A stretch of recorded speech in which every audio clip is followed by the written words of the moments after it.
బొబ్బిలి శాసనసభ్యులు బేబీనాయుడు గారికి ఈ కార్యక్రమానికి ఇచ్చేసినట్టు మీ అందరికి కూడా నా హృదయపూర్వక నమస్కారాలు. ఇందాక బేబీనాయుడు గారు చెప్పారు, కరెంట్ షాక్తో చనిపోయినటువంటి రైతులకు కానీ లబ్ధిదారులకు కానీ మునుపటి గవర్నమెంట్ వచ్చేటప్పటికి 2 సంవత్సరాలు 3 సంవత్సరాలు పట్టింది. కానీ మీ అందరి ఆశీస్సులతో తీసుకొచ్చినటువంటి మన ప్రభుత్వం బాధ్యత కలిగినటువంటి ప్రభుత్వం. మనమే కాదు, అధికారులు కూడా ఆశ్చర్యం వ్యక్తం చేస్తున్నారు. ఎందుకంటే ఆ ప్రభుత్వం కింద పనిచేశారో మన దగ్గర కూడా పనిచేస్తున్నారు కాబట్టి ఈ మాటలు మనం చెప్తుంది కాదు, అధికారులే చెప్తున్నారు. సంవత్సరాల తరబడి పెండింగ్లో ఉండిపోయినటువంటి పనులు ఈరోజు అధికారంలోకి వచ్చిన తర్వాత ప్రభుత్వం వల్ల, మరీ ప్రత్యేకించి బేబీనాయుడు గారికి పవర్ మినిస్టర్ గారికి ఉన్నటువంటి సాన్నిధ్యం వల్ల విజయవాడ ఎప్పుడు వెళ్ళినా సరే ఇలా మా బాధితులు ఉండిపోయారు.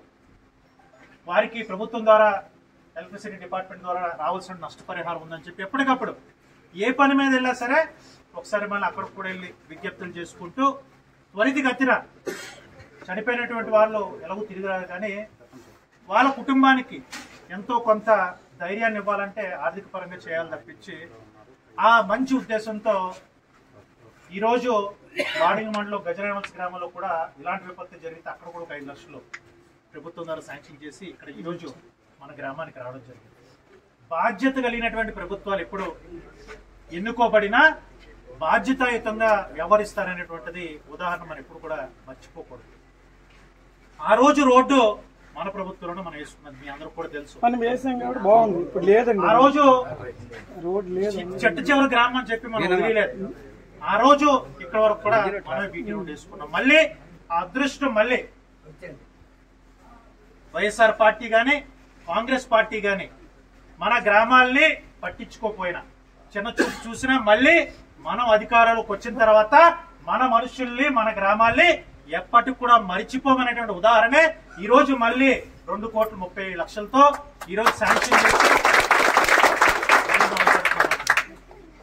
చాలా సంతోషంగా ఉంది. చాలా రోజుల తర్వాత ఈ రోజు వస్తున్నటువంటి ఈ కార్యక్రమం బాధాకరమైన కార్యక్రమం అయినా సరే జరిగినటువంటి ఎవరు కూడా మళ్ళీ వెనక్కి తీసుకు, కానీ చాలా సంతోషంగా ఉంది. మళ్ళీ అంట్లవారం మన గ్రామం, అభిమానులు ఉన్నటువంటి గ్రామం,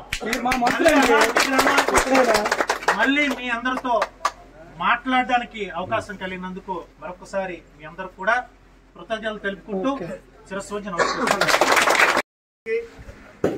అదేవిధంగా ఎలక్ట్రికల్ అధికారులకి, ముఖ్యంగా లింగాపురం అంట్లారా గ్రామ పెద్దలకి, సహచర నాయకులకి, శ్రేయోభిలాషులకి పేరు పేరున ప్రతి ఒక్కరికి నా హృదయపూర్వక నమస్కారం.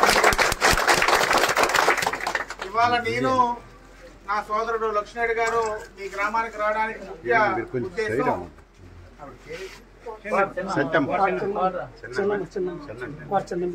కోట చిన్నమ్మ గారి భర్త పొలంలో కరెంట్ షాక్ వల్ల చనిపోవడం జరిగింది. ఎస్ఐ గారు చనిపోవడం జరిగింది. వారికి ప్రభుత్వం తరఫున అందవలసినటువంటి 5 లక్షల నష్టపరిహారాన్ని ఇవాళ ఆ కుటుంబ సభ్యులకి అందజేయడం జరిగింది. ఇంతకు ముందు ఎవరైనా కరెంట్ షాక్ తో చనిపోతే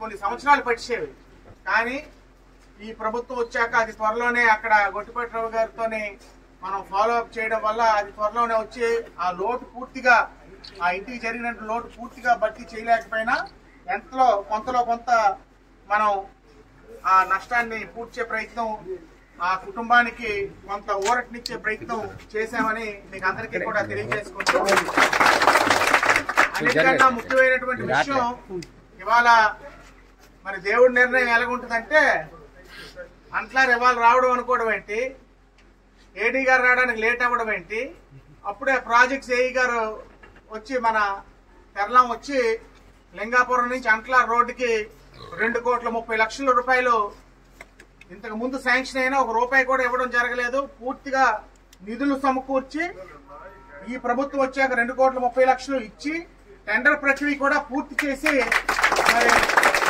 శంకుస్థాపనకి వాళ్ళ శిలాఫలకానికి డేట్ అడగడానికి డి గారు రావడం జరిగింది. తప్పకుండా త్వరలోనే ఈ వారం రోజుల లోపే దాని శిలాఫలకం వేసి ఆ పనుల్ని అతి త్వరలోనే మొదలుపెట్టి ఎన్నో సంవత్సరాలుగా రోడ్డు లేక ఇబ్బంది పడుతున్నారు, అధ్వానమైన పరిస్థితిలో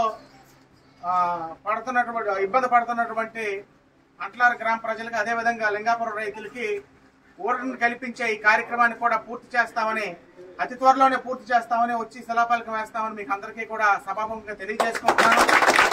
ఇతర ఏ సమస్యలు ఉన్నా అన్నింటినీ కూడా పెద్దపేట వేసి అన్నింటినీ కాలక్రమేణ అన్నింటినీ పరిష్కారం చేసి, సాగునీరు అవనివ్వండి, మౌలిక సదుపాయాలు అవనివ్వండి, ఏమున్నా అవన్నింటినీ కూడా పరిష్కరిస్తామని, ఇంకా కష్టసుఖాలు ఏమైనా ఉన్నా మీరు దయచేసి చెప్పండి, మనం కూర్చొని పరిష్కరించుకుందామని మీకు తెలియజేసుకుంటూ ఈ అవకాశం కల్పించిన పెద్దలకి నా హృదయపూర్వక నమస్కారాలు తెలియజేసుకుంటూ ఇప్పుడు పెద్ద లక్ష్మణ్ గారిని 2 నిమిషాలు మాట్లాడవలసిందిగా కోరుకుంటున్నాను.